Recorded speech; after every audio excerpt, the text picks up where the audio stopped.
Hi, Dave Chesser from Formosa Fitness. Today I've got a fitness tip for you on how to correctly use a suspension body trainer. Now there are a lot of different products on the market, but they're all fairly similar, and they have there are some commonalities in usage that you want to pay attention to. We see a lot of mistakes, so these are the common mistakes, so don't make these. The first thing that I see a lot of people do is they sag at the core when they're doing rows. So what will happen is instead of being flat here and doing a correct row, they'll sag at the hips and try to do this. So we want to keep that core nice and tight. Another thing that we want to do is we want to make sure we don't hyperextend. So from here, we don't want to be doing this and then rowing like this. This would also be considered incorrect. Again, we're going to keep that core flat and squeeze. We're going to tighten the core, keep the body flat. Another thing I see a lot of people do is they'll let the straps go slack like this. Now the reason is they're using momentum, and let me show you what it looks like. Here. Notice they're pulling, and then the straps go slack like that. That's because they're using momentum in the bottom position.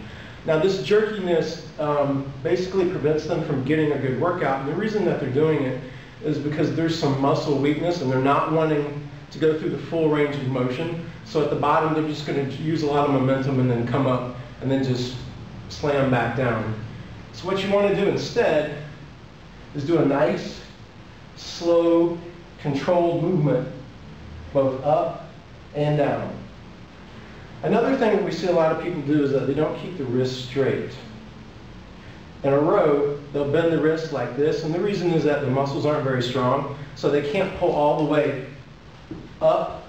So what they'll do instead is they'll bend the wrist to try to get another inch or two of movement. Don't do that. Just pull straight to the rib cage, get everything you can out of the movement.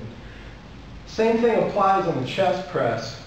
One of the mistakes that we see people doing on any sort of pressing kind of movement is that they won't keep that wrist aligned. Notice that here, the hand through the wrist is aligned with the arm. Here I've got a good push. If I push like that, that'll be nice and strong. If I bend the wrist here, or if I bend the wrist here, I'm not really pushing very efficiently. So we don't want to be doing that. Another thing that we see is, again, people don't keep the core tight. What they'll do is they'll push the butt back because they don't have a lot of upper body strength. So they'll be doing like this with the butt way back here. Or what they'll do is they'll sag into the handles. So we don't want to be doing that either. Another thing, sometimes we see people also use momentum in this. So they'll be down here and they'll be sagging against the handles, and they'll just kind of push up. Again, we want the body flat, have a good push, and control on the way down. Control on the way down. There's a lot of different things we'll be telling you about in the future. These are just some of the most common mistakes that we see. Hopefully later we'll cover a few others. If you have any questions or comments, let me know. Thanks.